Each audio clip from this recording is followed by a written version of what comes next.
you think the design of iPhone 17 Pro, the recent release, is it a good design or a bad design? Uh, Today we have Arka Baidya with us. He's a graduate from IIT Kharagpur who is a product designer at his core. Currently he is co-founder and CEO of Goldenflitch, which is a design agency that specializes in UI UX design, branding, product design and web development to help businesses create strategic digital experiences. you need to take yourself to a lifestyle maybe that your user is living. We were working on a project that is Krishify, and one of our designers, he went to the village with the entire client's team. We removed most of the text options for them. We put them voice instructions in the onboarding experience. That changed the entire game. You can create addictive apps as well. Everything you can create following this four principle only. The crap is broken down to C for contrast, R for repetition, A for P for. So what are the top 4 or 5 skill sets which you think he should learn in next 4 or 5 months can help him get his or her first stint in 2026? I do not want to answer this question in a very traditional method. Rather, you set up a goal of, let's say, 1 lakh after 1 year. At least you will be making, let's say, 50K after 1 year. The goal of a business is to create convenience. When you create one convenience and you start earning good amount of money out of it, with that money, you invest it in a certain way so that you get to create convenience for another group of people or another convenience for the same group of people. Why do you think AI will not able to replace the designers?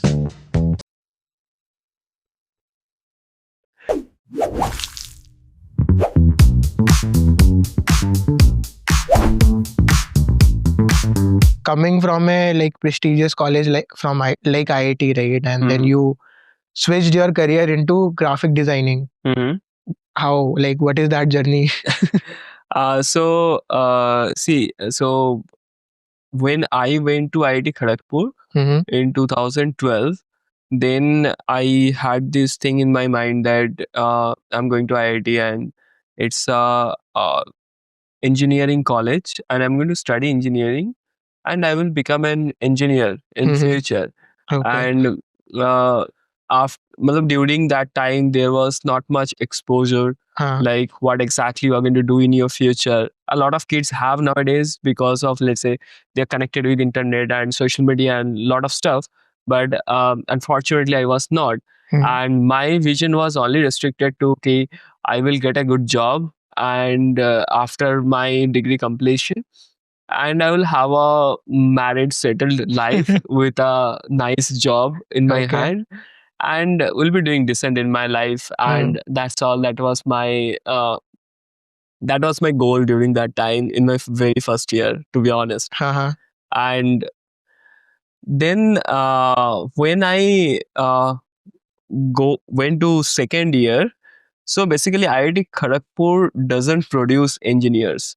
They produce, I feel that IIT Kharagpur produces people who, actually IIT Kharagpur let people explore themselves and find out their passion. And this institute that let you become a person who you want to be and let you figure out who you want to become. And gives all the resources, infrastructure and everything that make you as a person, whosoever you want to become. So that started happening from the second year with our most famous OP sessions. Then you get to know where you are exactly, what you're looking for. And from my second year, I'll tell a small story from my second year, okay? Sure. So in my first year, I didn't do much. Okay, I was going to classes. It was going so. I was not scoring much in my exams, but somehow I finished my first year, and I was watching movies most of the free times. There used to be a DC++ sort of an internal server where you can find a number of movies that you can download at any point of time. All the materials regarding education also available over there, but you don't know, you do not have that exposure yet. So in the first year, there is no interaction with the senior much. Okay, you stay with your batchmates majorly. And in the second year, the OP sessions were going on, and it went on for almost a month. And at the end of the OP session, so there's a wing OP session that starts happening. You go to a senior's room, and that senior asks you questions like, "What you're doing, man, and what is happening, and how you're seeing yourself 5 years down the line, and all of those things." Okay, and I went to a person whose name was Meghnad Macha. So Meghnad Macha was a guy who was in completely into tech domain, and he was General Secretary Technology in his tenure, and he was quite senior. I think he was in fourth year or fifth year when I went to his room, and I was in second year. So he asked me question about like what are the GC tech events that's happening in Kharagpur. Tell me about them. Okay, so although the OP sessions went very well and I attended most of the sessions, but I couldn't recall any of the GC events. I recalled only 2, 3 events and I talked about them. And he got pissed off. He asked me a question, then, okay, leave this. Tell me what you have done in your first year. And I was standing there. I clearly remember this moment. And I started recalling what I have done my entire first year from 2012 to 2013. This entire year, I felt I have wasted my life. Literally standing over there, I felt like this. He just asked me this simple question, and that had shaken me on that very moment. And after a couple of minutes of silence from my side, he was busy with his computer doing something, and he asked me again, "What you have done in your second year? Sorry, in your first year?" And I replied, "I didn't do anything." And I felt terrible in that moment. And he said, "You are not eligible to come and give OP in my room. Okay, please get out of here." And that was a crazy moment for me. I mean, and I stepped out of his room. I could have just let it slip off that, okay, so he's just a senior. He just said something very unpleasant fact to me, made me see myself in a certain way, and I could have just let it go. I went out and I went to veggies. I was in the Pepsi cart. Pepsi cart, a lot of people might aware of. Yeah. Yeah. So I was in the Pepsi cart. I bought 2 cigarettes, and I have never smoked before that day. Okay. And I bought 2 cigarettes. I don't know why. I started crying all alone. I didn't call anyone. I didn't ask anyone for help. I was just very, very uh, uh, I was just very, very self conscious. I'm like, dude, you have fucking wasted 1 year of your life. 1 year is a very long time. And what you are doing in your life. Okay. And I cried a lot alone in the Pepsi cart with smoking 2 cigarettes. Don't even remember whether I smoked them or not. So that was the moment. And since then, I decided, okay, so let let cut the crap. Okay, and whatever time you have left right now, you'll have to do something, and let's do it. There's no point of wasting time. Then I started figuring out what exactly I can do and what I want to do, whether this engineering thing is going to be my thing or not. I joined Spectra, and that was the Fine Arts Society. I joined Spectra because that was something where I was interested, because I did around 7 years in my painting classes in my school days. And then that is something I figured out, this is something I'm interested in, because there's GC that happens in different fine arts events, and I would be able to take part on and in those events. And I love doing painting, so I should be joining Spectra, and joined Spectra in my second year. And I started working very hard during that time, and I started taking part in different GC events. I became the dramatic secretary also in the hall. in my second year. So I think that was the most hard role for all the second year seckies. After there are some tech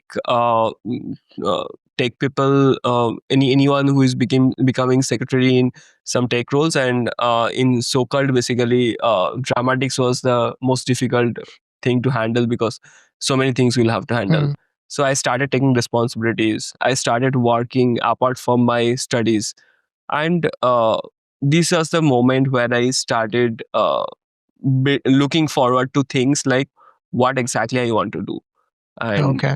since then, I s- uh, basically started growing my mindset that okay, what you want to become. And gradually, I loved. I still love all the people in Spectra. I still love working with them, and then once I started working in Spectra with full, I started working with Spectra in full spectrum, and then I realized ki I want to build a community or a workplace that is as vibrant as Spectra, and that is where I want to work, and that is something I want to maintain. And let's start a design studio. So since then, I was carrying this objective or passion since my third year, and I started getting freelancing clients, projects, and that's how it all started during that time. And I named an organization called Cropper's Land. I started my business as a freelancer with the name of Cropper's Land, and then a lot of things happened. So yeah, so that was the starting of this Goldenflitch thing as a seed during my second or third year in my college. So basically, IIT Kharagpur helped you a lot in shaping what you are today, right?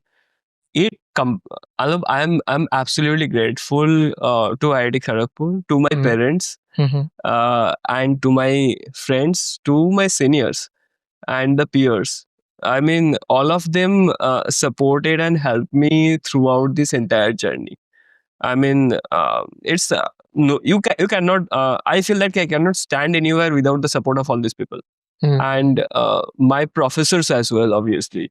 And although in their classes I was not performing well, but somehow they were supporting me that okay, so bro, you have found out a passion, you want to do something, you do it. They were supporting me on that ground. They were being quite lenient to my things, and that is a big thing. And that sort of support you cannot get everywhere.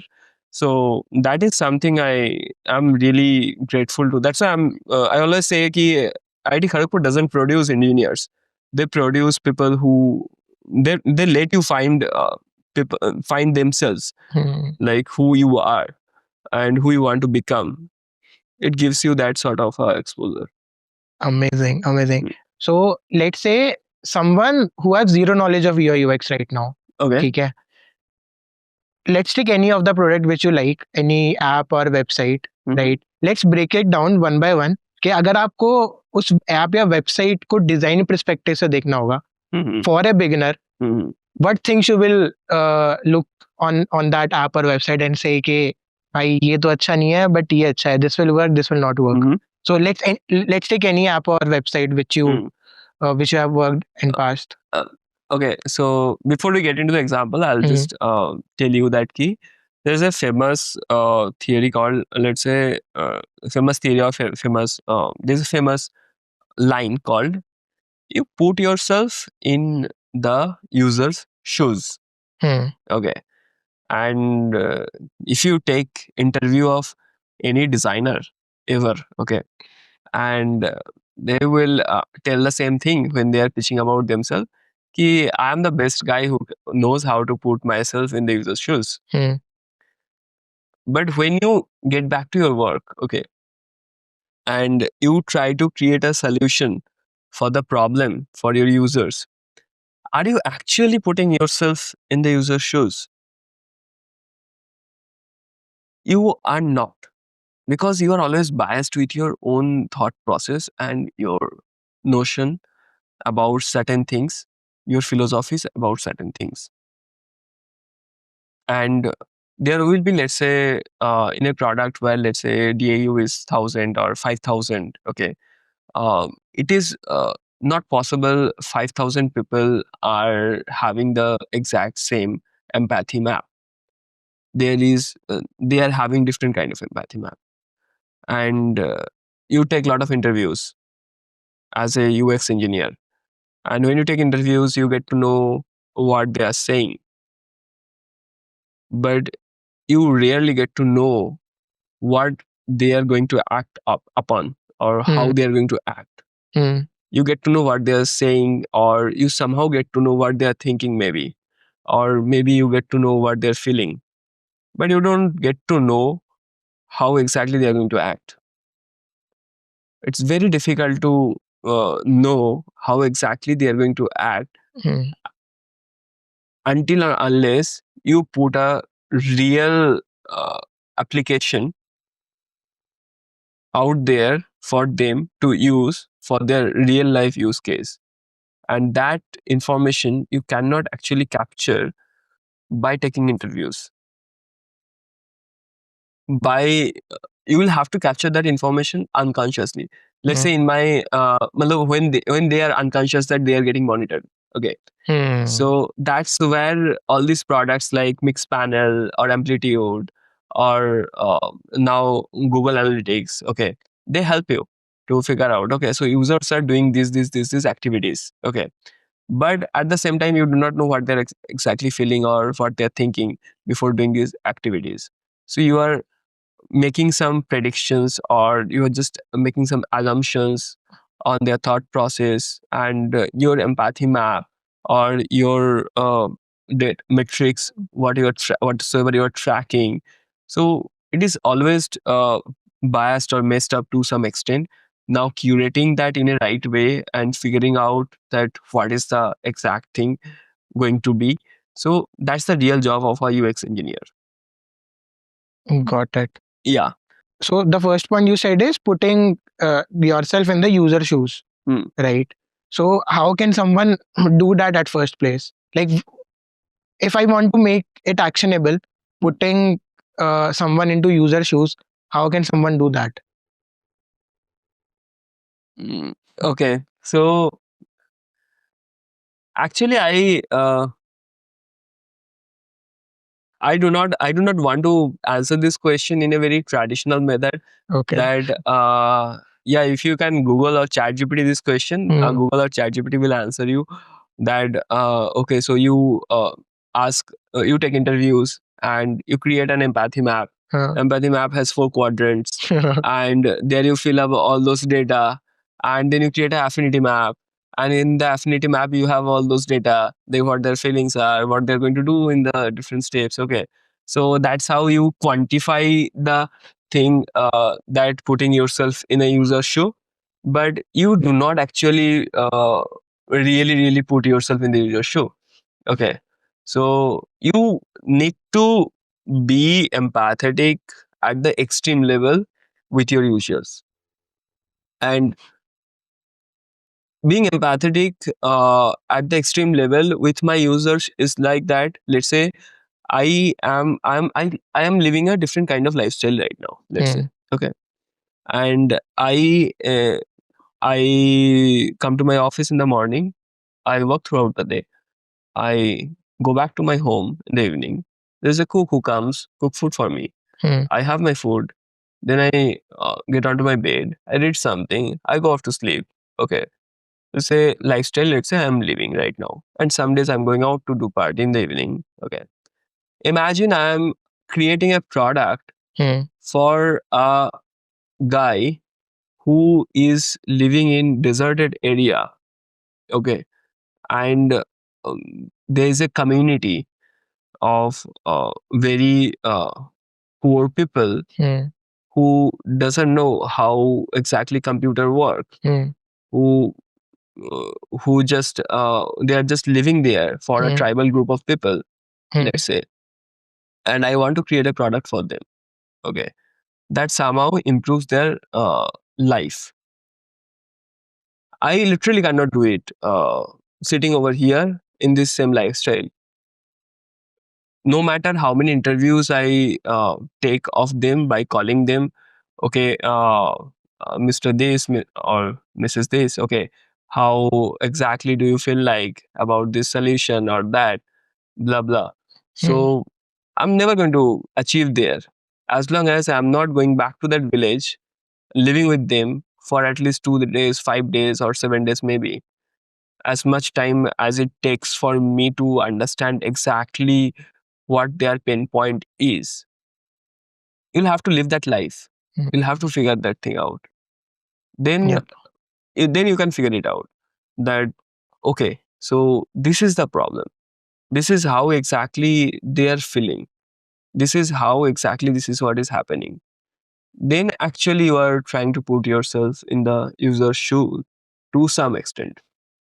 Got it. So basically, you need to take yourself through the journey which your user will go through, right? Or You need to take yourself to a lifestyle maybe that your okay. user is living, not Yep. just that journey. Let's Hmm. say you create a product for the shopkeeper who is sitting there and running a shop, running a pawn shop, Hmm. and you create a simple payment receiving application for that guy. Okay, and even if you sit there for the entire day with this guy, you won't be able to create an application that is suitable for him. I'll tell you why. Hmm. Because you have a different level of education.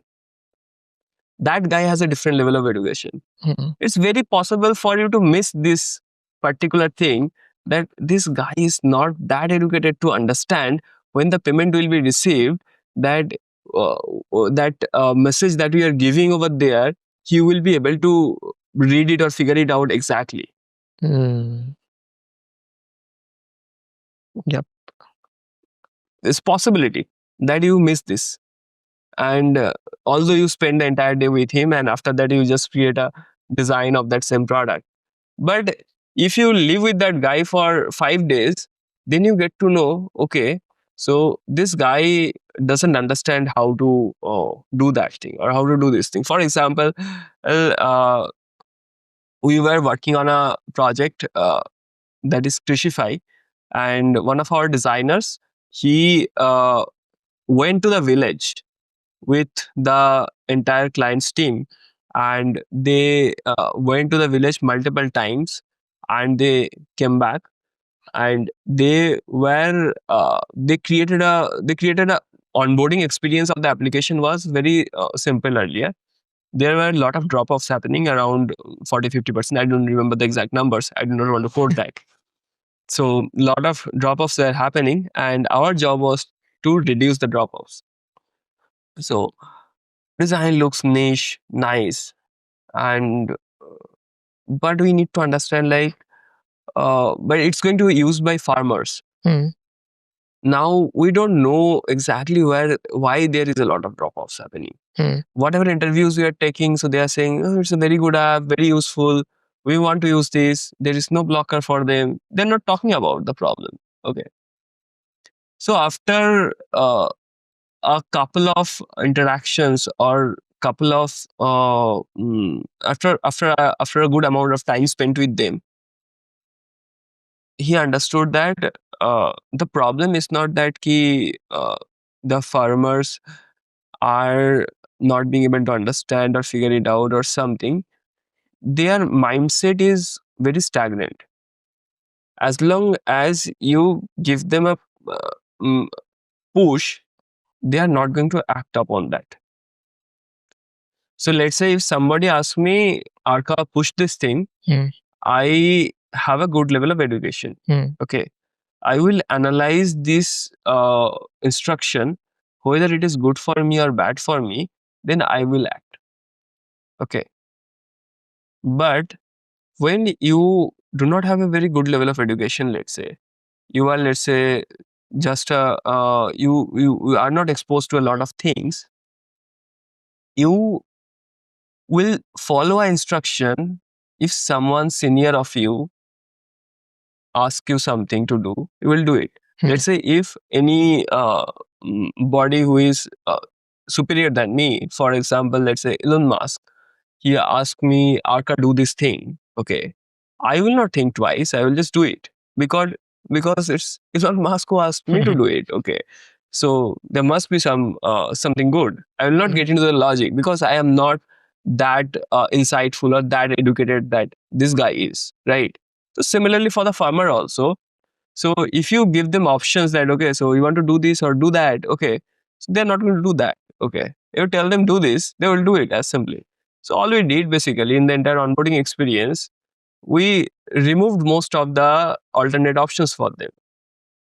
We removed most of the text options for them. We put them voice instructions in the onboarding experience. That changed the entire game. And they are getting instructions on the onboarding experience of the application, and they are doing the steps. As simple as that. Nice. Do you think if right now there are a lot of AI apps as well, right, which are coming, you given the prompt like Lovable, right, and they give an output for an app. Do you think is this the difference between and uh, an designer and an AI app who designs app or any website?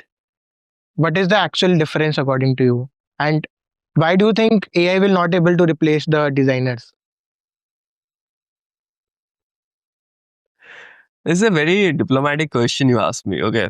So a lot of financial movements in the industry is happening uh, around this question. Okay. And it is very difficult to comment on this that whether AI will be able to replace designers or not. But in the current capacity where AI is right now, it is just AI. It has not yet reached at the level of AGI or ASI or something like that. So it is not going to replace designers as long as it is AI. Well, once AGI or ASI hits the market and we get to see the kind of outcome AI is being able to produce, then we will be able to say this thing that whether it's going to replace the designers or not. But for the current AI, it's not going to replace the designers. Got it. Yeah. So right now, are you using We AI in are your workflow? 100% using different AI tools at different level of our workflow, and that has already improved velocity of work drastically, I would say. And we are being able to produce much better outcome as a team previously how we used to produce. So it's more of a transition phase where my advice towards all the traditional designers or all the greatest designers would be, just don't ignore the technology. The technology is not built to fight with you. Okay. The technology is built to save your time and make your life easier. You just need to adapt it so that you get to produce a better work and you get to produce work more efficiently. So 100% we are using AI and we will be. And I would advise people to use AI in their workflow wheresoever it's possible. But at the same time, you should be knowing what exactly is a good outcome and what exactly is a bad outcome. And based on that, you should be optimizing the outcome. You should be controlling it howsoever you want to. And just don't depend on AI and ask it to do everything for you. And you just become a person who is just clicking or typing random things and without putting your brain in it. Have you heard about golden ratio? Yeah. Golden ratio was the most fascinating. Golden ratio was the most fascinating thing I got to know about it when I was in class 11. Yeah. So there was a professor. Uh, he is no more. He was a professor of IIT Kanpur, and there used to be a science forum. in my area in Howrah, and they used to organize some workshops. And the South Howrah Science Forum, so that was led by Professor Amitabh Ghosh, who was the ex-director of IIT Kharagpur. And I used to attend those events during my +1, +2. And this guy, Professor A.K. Malik, and he was a mechanical engineering professor in IIT Kanpur, and he came up with a very weird device. And that device looks like a scissor, and it has 3 heads. Okay, like somehow some sort of mechanism is going here, and there is 3 points. Okay, so the no matter how you expand these things, so these 2 points, the distance between these 2 points and the distance between these 2 points, these 2 lines will always be in golden ratio. Okay, that's the kind of mechanism was made somewhere here. Okay, so I was so fascinated to see that thing, that okay, how did someone matlab, he didn't create it, he also got it from some other researcher maybe, but he exposed that information to us, and from there basically got to know what golden ratio is. Like in nature, so many places you get to see golden ratio, and it is something that attracts people, and people gets it looks beautiful, all the beautiful things are in golden ratio, in the golden spiral. And then we started learning how to draw a golden spiral, and how to make a golden ratio, and how to implement it in different things. And it was in physics class. Okay. Yeah. And now coming to today, right? You are running an agency. Do you think principles like golden ratio or any other design principle is actually working in real life? It is actually helping in building branded identities? It is absolutely. It is, we cannot so easy. Well, it has been how many years? Let's say it's been only 10 or 15 years maybe. I am exposed to golden ratio, let's say. And evolution, if you look into the human evolution, okay, human evolution is a very slow process. It keeps on happening. And if your mindset is, or your way of seeing things or adapting things is channelized in certain way, it's very difficult for you to get out of that, right? And even if you evolve, you will evolve very slowly.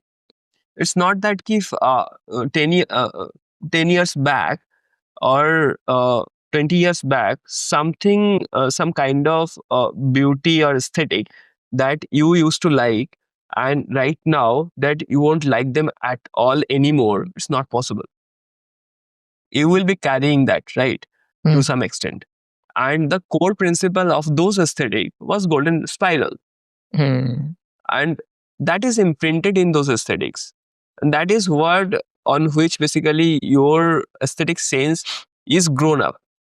And after 20 years or 30 years, it's not at all possible to say that you will become a different person altogether, or entire humankind will become a different humankind, and they will not appreciate that aesthetics anymore. Got it. And apart from golden ratio, what are some basic design principles which, like, if someone doesn't know anything about design, right? If they know these 4 or 5 principles, they can judge any design. Is it bad or good? So there is nothing but crap only that every designer should know. Okay. So the crap is broken down to C for contrast, R for repetition, A for aesthetics, P for proximity. These are the 4 terminology that you should be aware of. And you should be aware of the each concept of each of this terminology. Okay. Everything that you see, let's say, anything that you consider a good design, so they are built on this theory only. Do you think the design of iPhone 17 Pro, the recent release, is it a good design or a bad design? Uh, See, I'm a very old school guy, and aesthetics is a very subjective thing. Okay. Aesthetically, after Steve Jobs, I have never liked any of the iPhones. Okay. Yeah. And but at the same time, I am using iPhone. I am using an iPhone 17 Pro. Okay. It's a good design. Got it. Can you break it down into these four things? Scrap, which you. Um, okay. Okay, so the most flagship iPhone 17 Pro was the orange one. Okay. Yes. And in the middle of a orange board, there are, let's say, 3 camera holes that you're being able to see. That's contrasting popping up. Anything that has highest contrast, that always makes you see it. Basically, it asks you that, see me, something like that. And also, like on the billboards, they placed orange color on the black On the background. black background or on the white background that you will be able to see. Yep. And it's a very high contrast thing, howsoever they are advertising it and wheresoever you are seeing it. Even because you don't see a lot of orange objects around you, you don't see a lot of people wearing a orange dress or something like that. Okay. So when you carry a orange iPhone, so definitely it is a very high contrast element in that entire scenario, right? So through which it satisfies the, let's say, first theory, contrast. Okay. Then the second one is, let's say, repetition. A repetition is like when you have similar set of things around you, so that makes you comfortable with that new design, whatsoever is designed. So the camera placement of these 3 cameras, okay, so that is same placement that we brought from the previous series of iPhones. Okay. So when someone picks up a iPhone and you are when someone is talking with his iPhone and you are walking walking nearby, when you get to see that triangular shape of those 3 cameras, you immediately recognize that, okay, it's a iPhone and it's a Pro model. Exactly. Right. And your perceived notion of, let's say, value towards it gets kicked in your mind subconsciously, and you give that person a respect. That okay. So अरे ये तो कोई अमीर होगा, ठीक है, तो iPhone का प्रो वर्जन लेके जा रहा है. That's how it all started. This game started, and they're continuing that legacy. Okay. So you can say that ki repetition is as a theory also gets kicked in over here. Okay. And then there are other examples of repetition with iPhone 17 Pro. Definitely can come up. I'm not going through all the parts of it. Then aesthetics. Obviously, aesthetically, the way the bevel design is, and the kind of curvature around the corners, and the kind of thickness, and the kind of bevel around the screen is there. So that's all very aesthetically pleasing thing for you to look at or gaze it. Okay. So now you need to do balance of all of these things. Okay. And last is proximity. Proximity is that key how closely things are and how far the things are. Let's say all the 3 lenses, they are very closely linked with each other. But the flash the flash LED, okay, that is far from the lenses when you look into the back panel. Okay. And under the flash, there is another black I think sensor or something is there. LiDAR. And there is one microphone sensor also, so they are placed together in one side. Okay. So they could have mixed these things up, right? But the proximity of these 3 lenses are managed in certain way, and these other 3 sensors or other 3 objects are managed in certain way, so that makes it a good balanced design. Now your design should be balanced as well, as per all of these parameters. Now when you try to balance a design, so then people will be comfortable while staring at it for long term. If you increase the contrast, let's say you will not be able to, you will definitely, let's say somebody has created a board, shine board, and that has, let's say, one side completely in blue color, another side completely in yellow color, their highest level of contrast they're carrying, and you write something in the middle, let's say. So that board is definitely going to attract a lot of people. They will look at it, okay, but they won't be able to gaze at it. Yep. Okay. So you optimize like how you want to balance your entire artwork, so that what is the purpose of it? If you just want to create a shine board, you create a shine board like this, okay? People will look at it and they will read whatever the information you are passing on, and they will never look back again on that, okay? Uh, but iPhone is an object, so that is something you're using on daily life, okay? And you will have to create it in certain way so that people stay comfortable while gazing at it also. So maintaining the balance of all these parameters is also super important for a product like this. Got it. And do you think following these principles, you can create? Now I'm talking in terms of UI UX of app, right? Of a software. You can create addictive apps as well. Everything you can create following these four principles only. Everything. In photography, it is applicable. In video also, it is applicable. In artwork also, it is applicable. In UI UX design also, it is applicable. In physical product design also, it's applicable. So it's applicable everywhere. And now let's come to freelancing वाला part, right? जब आपने सोचा कि अब मुझे freelancing करनी है, and you built Croppers Land करके website or a brand, Yeah. right? How did you land it up with your first project in this?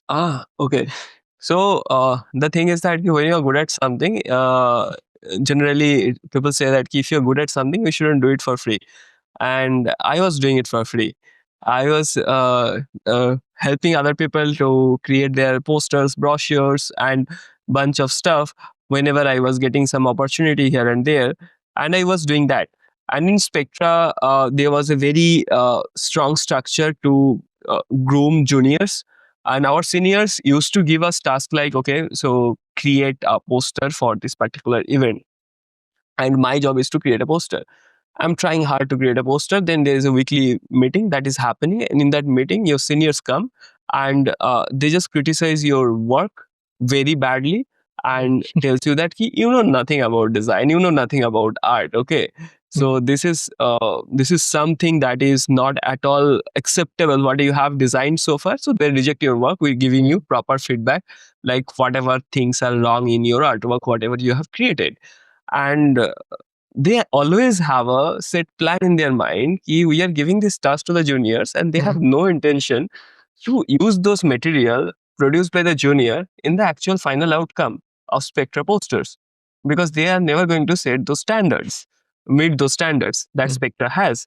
So eventually, they will use their own posters they have created on their own. Okay, and we didn't know that when we were in second year or third year. So we didn't know that. We were juniors. So we are like, okay, our poster will get selected and it will be published and in so many places. So that's how we were getting trained. Okay. And during this period, so a lot of people were asking for like design a poster for us, do this work, do that work. Then people get to know that, okay, so here is this guy who creates some amazing poster. That's just like, let's say, there was Shaz Adam, who was famous in the senior level. Then Teja was there. Then Hemant Panchbai. So Panchbai is right now in WhatsApp, leading the entire product designing of WhatsApp right now. And there was Soumya. So she is also leading the design in Walmart right now. So when these people are already there and they are doing all of this amazing work during that time, and UI UX is other term that just got introduced during that time. And there was a guy, Ashwin, okay, who is my batchmate, Ashwin Kumar. And he asked me, there's a senior of him who is looking for a UI UX designer. Will you be able to help? So I said, yeah, sure. I got my first project, okay. And he asked me, like, how much would you charge for this work? Okay, that was a very simple UI UX work. and there was no XD, no Figma. During that time, Illustrator, Photoshop, and Sketch. These were the major three tools that we used to use.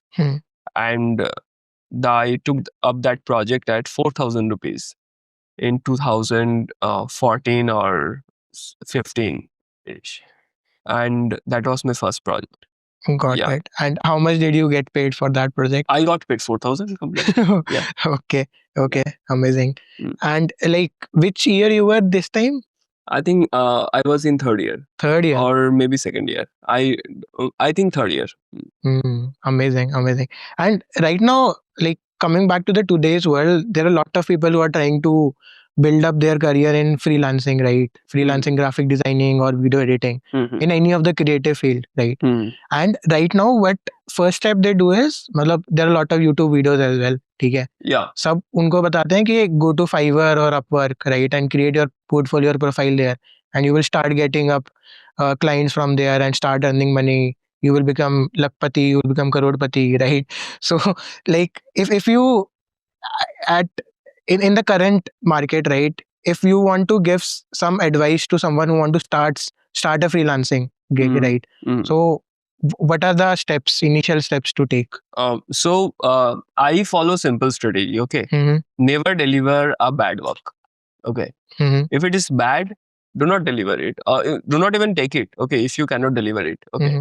And if you, it's very important as a freelancer, you should be knowing what is your standard in the market. Okay. So do not underestimate or overestimate yourself. Whatever or whosoever and whatever your standard is, as per the market, you should be aware about that standard. That is super, super important. Evaluation of yourself. Now, when you get to do that in terms of by observation or by social acceptance of your work or by taking a lot of suggestions from unknown people, collecting a lot of feedback from unknown people, not from your friends, you get to know who you are and where you are right now in terms of the quality of work that you are delivering. Okay. Once you know that, then you know which clients need that, which kind of clients I'll be able to deliver, I'll be able to meet their expectations. If let's say if you are a college kid, and I'm not underestimating a college kid although, but let's say 90% of the college kids are, let's say at certain level, they have less industry exposure. Okay. Let's say, for example, Airbus is floating one RFP that they need some UI UX designing done for for a mobile application that will be utilized in their aircrafts with Bluetooth or something like that, let's say. Uh, and you are just in college, you have never been in an aircraft, and you are not exposed to a lot of work, but a lot of your friends just appreciate what kind of work you deliver about that. Uh, it's not right for you to pick up that project at that time if you're not ready for the delivery. You do not know what are the outcomes of that project will be, and where exactly they will be utilized, and what are the different n number of scenarios, n number of edge cases. That is something that you are not aware of. You shouldn't be taking up that project without proper research or understanding, and understanding your standard, that whether your standard is going to meet their expectation or not. Only then, it's a step-by-step process of in a freelancing journey. You start with simple work, whatever work that you think that your standard is matching with the deliverable expectations. Okay. Then you get a lot of referrals. Okay. You shouldn't be cutting off the source that is referrals. Let's say right now I am running Goldenflitch in, it's almost 5 years. We are running this design institute, and we get 80% of our businesses from referrals only. Because once we take up any work, that's our work, and we cannot mess with it. And once you mess with it, you don't lose one client. you lose the entire chain of clients that is coming through that one client. So that you should be very, very careful of. And stay hungry, stay foolish, that's fine. But at the same time, you need to make sure which work to take up and which work not to take up. Got it. So did you ever use these platforms, Upwork or We have Fiverr? used Upwork for some time Mhm. and Fiverr never.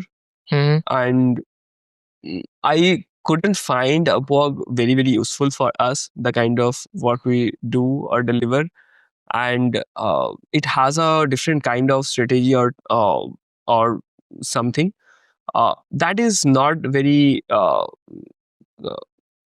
well, I would say Upwork might be working for a lot of organizations or a lot of people, but it was not helpful for us. Yeah. Got it. And so, according to you, someone who is starting up, instead of spending their energy building up the profiles on these Fiverr or Upwork like platform, they should more focus on their current connections. Absolutely. They should more focus on their current connections and building better network. And they should try to build a network that can give them work. In that domain, they should try to build it. Got it. And there is a lot of confusion around, let's say I'm a creative person, right? I have some skill set in photo editing. I have some skill set in video editing, right? And I also do graphic designing. Hence, I know the software, right?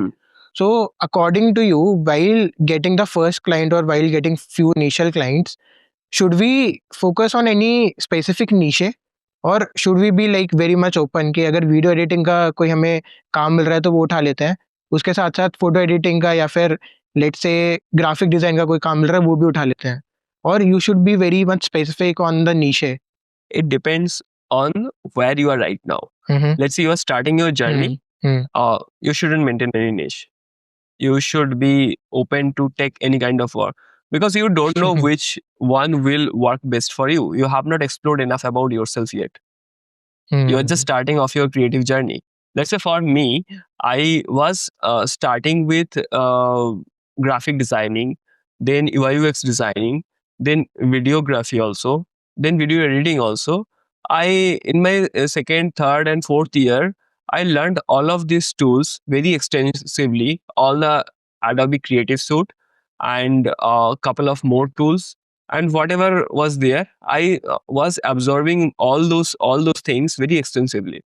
I went to Bombay. I was staying with Vikrant. I was doing a lot of ad film shoots, and I was getting into the editing of those videos as well. And that was a journey where I was learning how to edit videos and how to make a good film out of it, the entire thing. During that time, I met a guy, Arijit Negi, and he's like, "Hey, bro, in my company, okay, so we need to create one application. Okay, do you mind taking up a project on UI UX?" I said, "Yeah, sure, why not?" So I took up this project, and that project went pretty well, and they appreciated my work. And since then, I got to understand that I have a very great sense in UI UX designing that I have never explored that well. Although I did a project Fitter Fox 2 year back or 1 year back before that. So that project was a very small project, and I did a very, very bad work because that was my first UI UX project, and I have never done any UI UX project before that. And but the client was happy because their standard was very low, and whatever I have delivered, so on that also they were very happy. And but when I was at this stage in Bombay, so then I understood, okay, so their standard is not very low because they are a client, so they already have establishment in different countries, and they are planning to get an UI UX work done. So I was not very confident also. I was talking to Arijit and I asked him like, okay, so I can try. Then somehow after a couple of screens and all, when things started coming out, so they started liking my work, and I started my journey in UI UX after that. For couple of months, I did UI UX projects.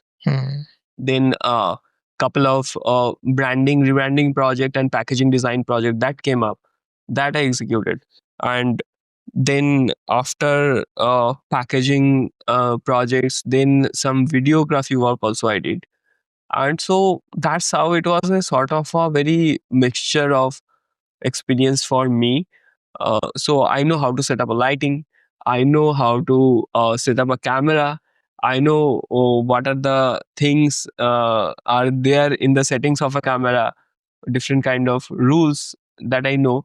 At the same time, I know stuff in graphic designing. I know stuff in product design as well. And I did a project in architecture also with Crazy. our institute, where there was a Professor Devapratin. So he was a professor in architecture, and he came up with a project. Okay, so we need to create one bicycle track, and on that bicycle track, that we are going to in the cityscape basically. And somehow I got connected with him in terms of their bicycle tracking mobile application and creation, and I was designing that part. Then he asked me, okay, so Arka, can you do some installation design around the bicycle track? So I said, yeah, we can. I created some installation design. And after a couple of years, when I went to Calcutta, I saw the installations around the bicycle track over there. I was so surprised that those got selected and those got installed in Calcutta. And it was a pretty interesting thing for me. Yeah. Nice, nice. And like, how does the earning curve look like for a graphic designer who is just starting out? Like per month, how much they can start with, and what is the potential in this? So earning is completely uh, there are a couple of things over here. Okay, when it comes about valuation of an work. Okay, so it is connected with the work, and as well as it is disconnected from the work as well. Okay, you create a very good work, it doesn't necessarily mean that you will be able to make a lot of money out of it. Now, definition of good or bad, how you are defining. So definition of good in your case, if it is like acceptance in a larger group of people, then definitely your earning is going to be good. And if the definition of a good work is that it's a very niche work, acceptance in a very secluded small group of people where it works best, let's say. So then that target group of people, are they rich or are they poor? Okay. If they are rich, your earning is good. If they are poor, your earning is messed up. Okay. So now, as an artist, what is the job of an artist? Artist is the person who expresses himself or herself, who he is or who she is, and through his or her artwork. So, if you are acting as an artist, so you do not control like my artwork will be applicable for this group of people or that group of people or howsoever it is going to be. And then you are completely carefree about your earning. You don't care. But if you are placing yourself as a designer is not a person who expresses himself or herself. Designer is a person who solves a problem, who detects like for which group of people I am giving a solution or I am giving something that is going to be useful for them. So that is a pre-planned execution of a problem. That's how a designer works. So if you are being a designer and then you can optimize your earning. If you are being an artist, you shouldn't be looking to earning at all. Yeah. Okay. So, I mean, whatever work you deliver, after that, people decide which segment it is getting fit. Got it. And if we generally talk about the designers, like specifically product design, right, or UI UX designer, right? So how much, is there any number which you can target?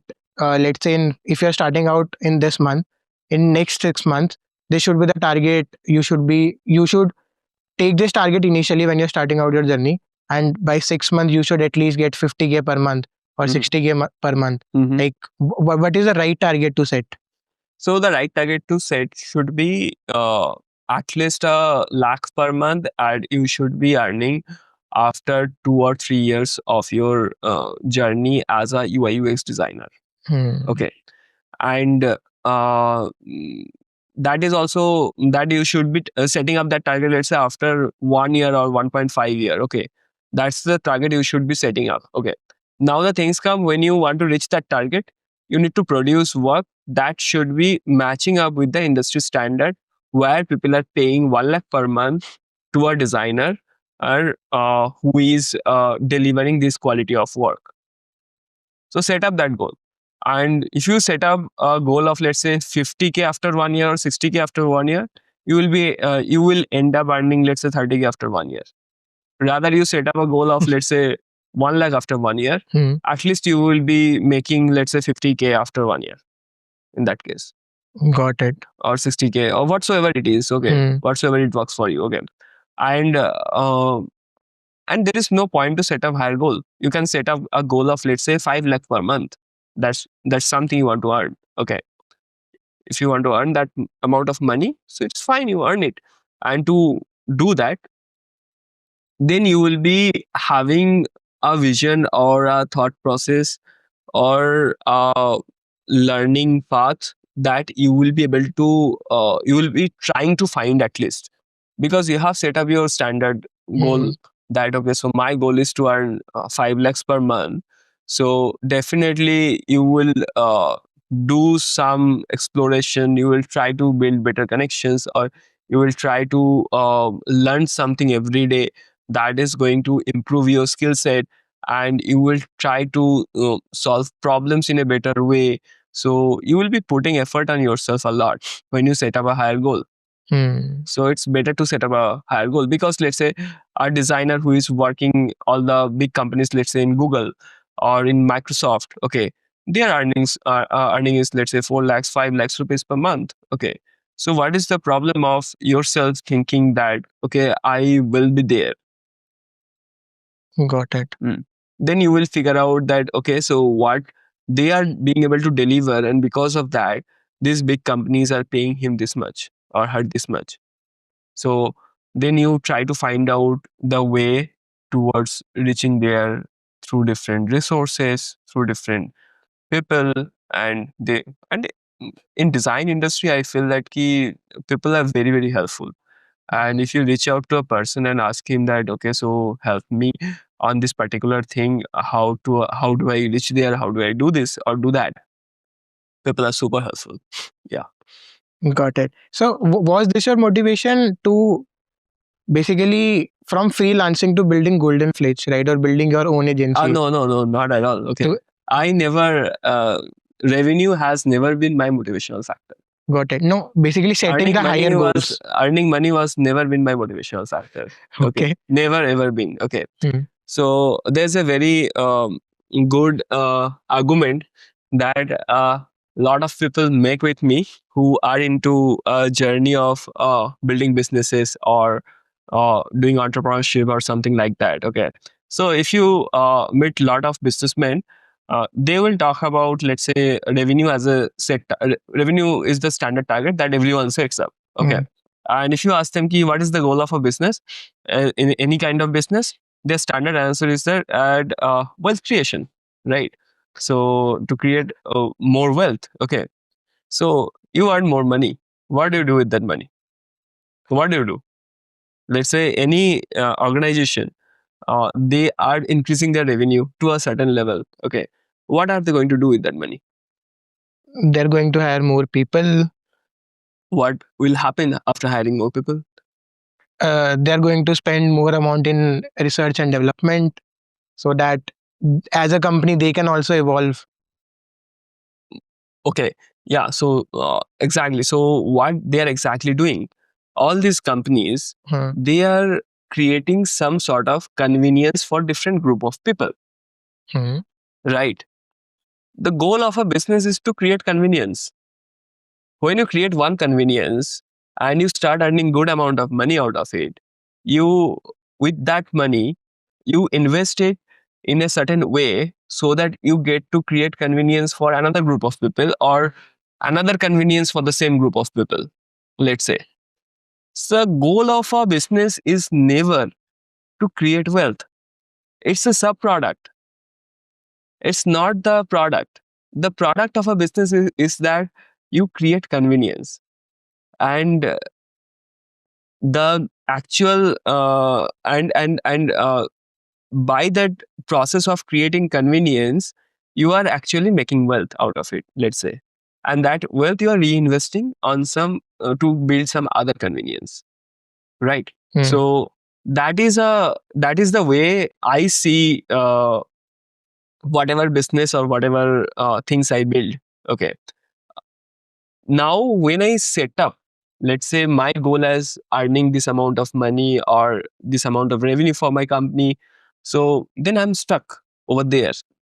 I am not having enough vision for my consumers or for my customers that, okay, so on the next step, I'm going to do this for them.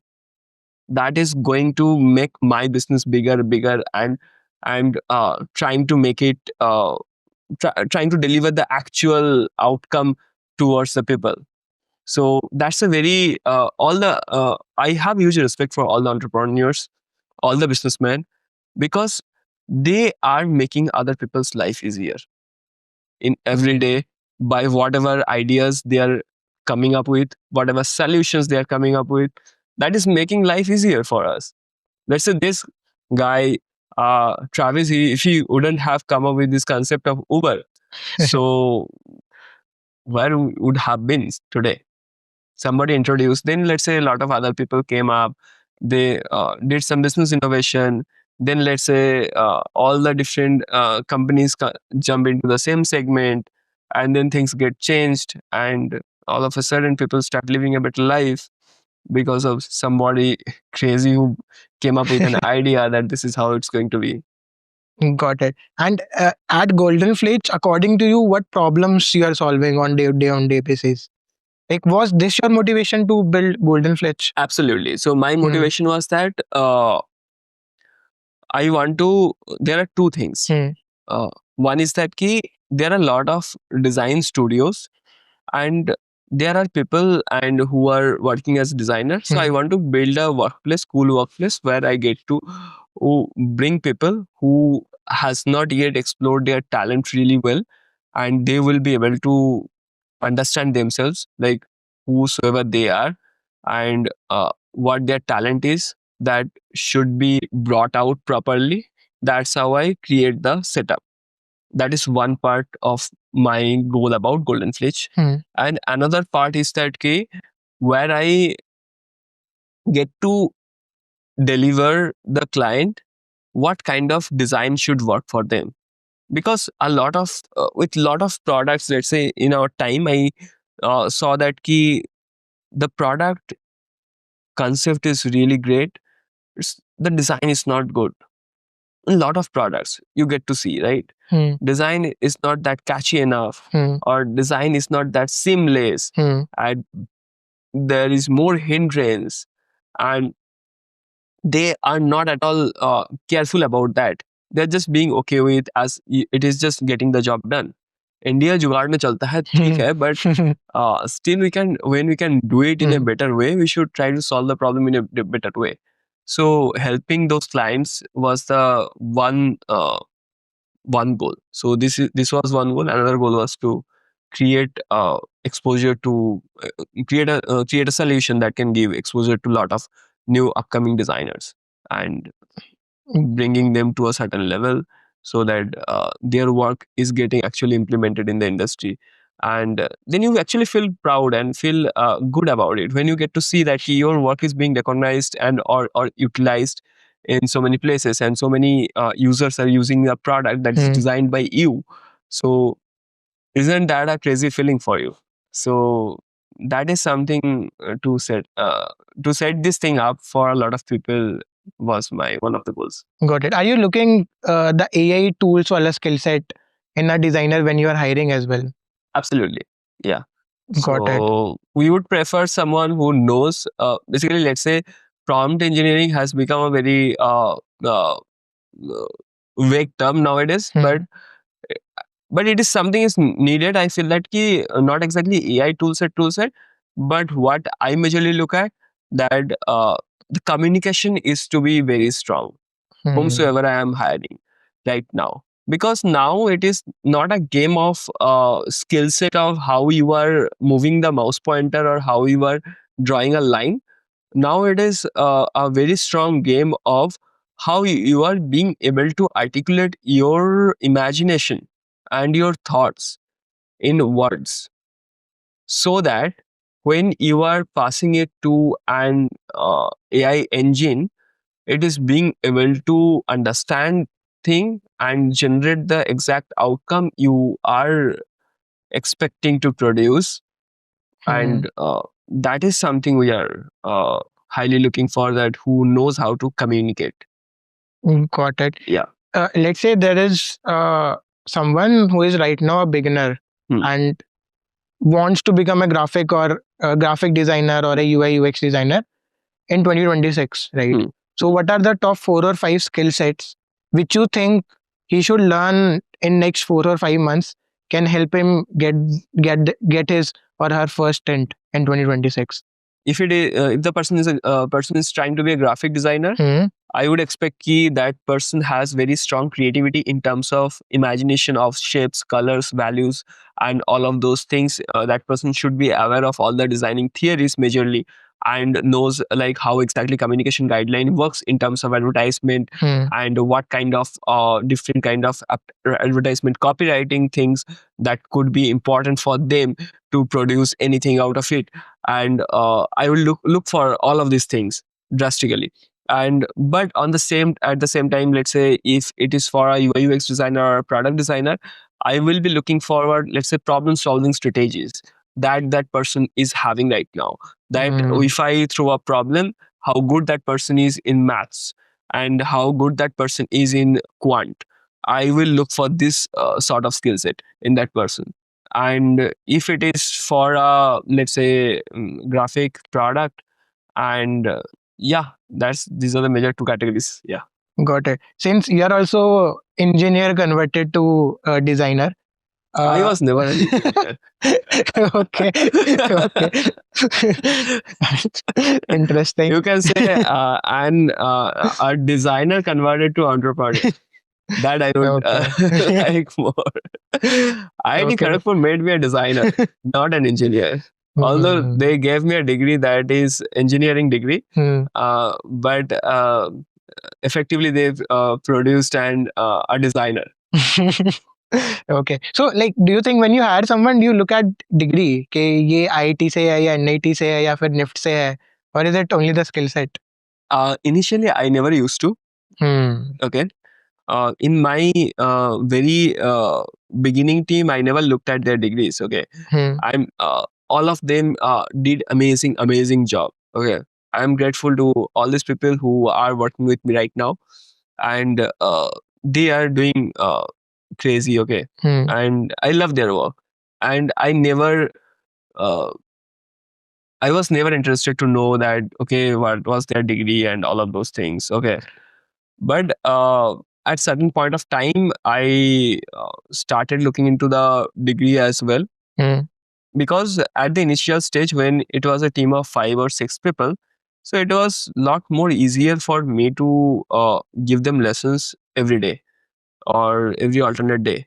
So I used to train my people during that time on a daily basis. Okay. Right now, that frequency got drastically reduced. So I do not get time to train my people. So now the people I trained, so they are training their people now. Okay. Yeah. Interesting. So now I want to make my people's life easier, so that nowadays I look for like what kind of education or what kind of capacity they are holding if a person is an absolute junior who is joining us. Let's talk about creativity, right? For some, it's generally my observation, right? For someone who is creative or loves creativity, right, or is inclined towards art or photography or whatever form of art, right?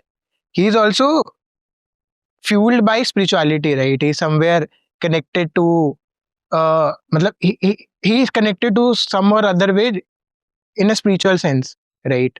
So do you think that spirituality is directly linked to creativity? Is It's it?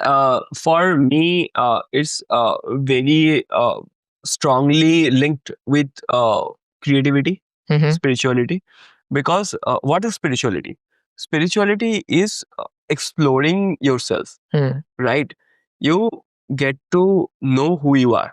Hmm. That's the sort of a ultimate goal of, let's say, Vedanta or stuff like that, right? So when you create art, you express yourself, like, and you observe things in spirituality. Basically, you observe things, what is happening around you and where you are. You look at yourself from a very different lens and you figure it out, like what is your purpose over here, and you try to understand yourself and yourself only through art. Basically, there's a different, we are not talking about design right now, okay? Hmm. When you are talking about art, so it is where you express yourself whatsoever way you want to be. You try to make it very raw, naked thing. That is what whosoever you are inside you, and that is what you express, right? So it is very strongly connected with each other. I feel every artist is in their own spiritual journey, always, forever. They are very expressive about like what they are going through, and they are expressing it very silently in their artwork, whatever art form they are into. It can be true for a singer, a musician, or for a composer, or for a painter, or for a person who is sketching, or for a person who is doing graffiti, things like that. Yeah, a couple of yesterday only, there's a friend of mine Hmm. from my college, Hmm. so who came to my place, and he's like, yeah, Arka, I was going through a really bad phase for the last 2 years, and recently I found that when I do sketching and painting, and I got to express myself, and I started feeling a lot better than howsoever you are. So we all have energy inside us. How you expose that energy, how do you release that, that matters. So if you do not have a path to release it, it gets stuck, it gets built up inside you, and you live a very claustrophobic life, and you try to bind yourself with a lot of things that doesn't really matter to you. But when you know how to release it, and that's where you make it happen. And all the artists, so they know the best how to release that energy, and that leads them towards that spiritual journey they are Hmm. always there for. And they are always on their own spiritual journey. It's not like that you need to go to temple to oh, be in that spiritual journey, Hmm. because that's one of the ways they go to. Well, when you do not know how to release your energy and how to direct it in a direction that can produce something amazing art, then you go to temple, they teach you some decorums, that okay, so do this step, do that step, and then you follow those rituals, okay. And while doing those rituals, you slowly express yourselves, right? Because there are different acts in that ritual. Let's say you are making before doing a havan, matlab, let's say you are making so many things, you are Hmm. arranging the area with flowers. What is that? They are making you create art, basically, right? And as an artist, when you know how to do it, you are basically releasing that energy, and you are doing it in that way, because as that is something the most novel thing for you as an artist, whatever work you create. Okay. And do you think sometimes artists get stuck, right? कि अभी Absolutely. और thoughts नहीं आ रहे हैं, I don't know what to do next. Do you think spirituality is the way to keep your thoughts flowing? Now, spirituality is a very big term. Okay, so let's talk about spiritual practices. Okay, so there are different level of spiritual practices. So let's say you are doing yoga or you are doing meditation. So let's say these are the two common, very common to spiritual practices that everyone is aware of. So meditation is a process through which you observe yourself, that what is happening around you, and there you are just a observer of yourself. And yoga is a practice that gets you, brings discipline to your life, and that makes you do things in a particular fashion, and that is something that shapes yourself, right? So as an artist, your mind should always be very young and imaginative, and you should be able to capture everything very well. Let's say we all see dreams, right? And but do you remember exact details of your dream? Or let's say, even if you, let's say, imagine something, that I wish there could have been this artwork, and on that artwork there should be a red parrot flying from this side, and that is getting disappeared over there. That is a kind of artwork. Let's say you are having an imagination in your mind. If you want to portray it somewhere or communicate it to a AI engine, wheresoever you want to communicate, okay, you will have to keep that thought intact in your mind, right? As long as you do not get to complete the communication through your brush or through your keyboard towards an AI engine, howsoever you are communicating it to. Okay. So to retain that thought with all the details that you are having in your mind, so that is a very important thing. So on that line, meditation helps a lot. Well, it helps you to maintain a very young, dynamic mind, and a mind that can keep uh, keep your thoughts sustained. Got it. Yeah. Got it. Now, thank you, Arka, sharing your insights. Now, coming towards end of the podcast, right? For someone who is right now like 25 or 26-year old, and they want to build something, right? So, what are the two ideas do you think could be successful in coming years?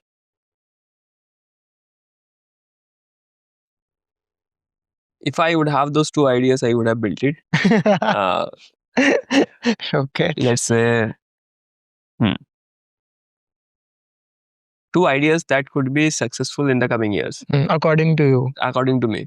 According to me, anything in the line of of philosophy. Okay, that is where a person who has lot of uh, philosophical model, and that person can productize it, that is going to be super successful. I'll tell you why.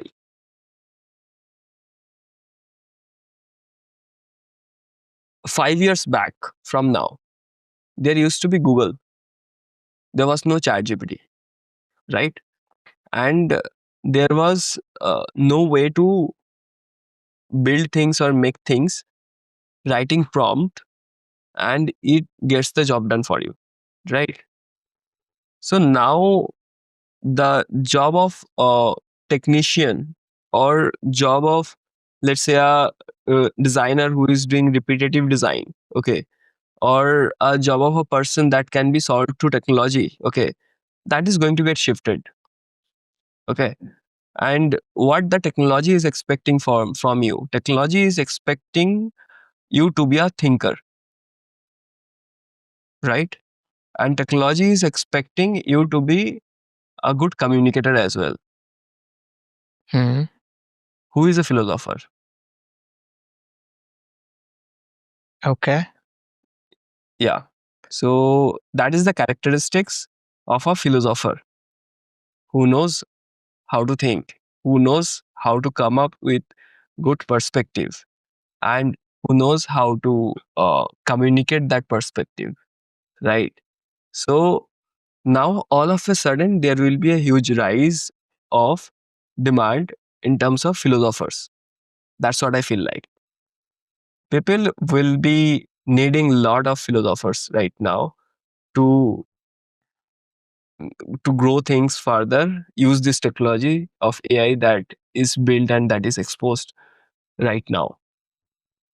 So any product line, product offering that we are being able to make on the line of philosophy that can help ourselves to become a good philosopher, that is going to be next big successful thing. That's what I feel like. Yep, yep. Very interesting. Got it. Thank you, Arka. Can you just ask the viewers to subscribe to the channel? Looking at the Absolutely. camera. So this guy Kartik, so he is my junior from my college. I love the way he is now taking. He's now taking interviews for a lot of people. Lot of people who are sharing their ideas and their objectives, their vision, and that is going to benefit another lot of people for sure. And so let's just shout out for Kartik and please subscribe and do comment. And I have talked a lot of things in today's video. And I would love to reply to your comments. If you have any conflicted opinion or if you have any similar opinion, please do share in the comment and let's talk over there. And do subscribe to this channel and let's stay connected. Thank you ये episode end तक देखने के लिए and share this episode to someone who you think will be successful in future and channel को subscribe कर लेना because it will help us to bringing more amazing founders and business persons. और comment section में बताओ आप next किसके experience से सीखना चाहते हो.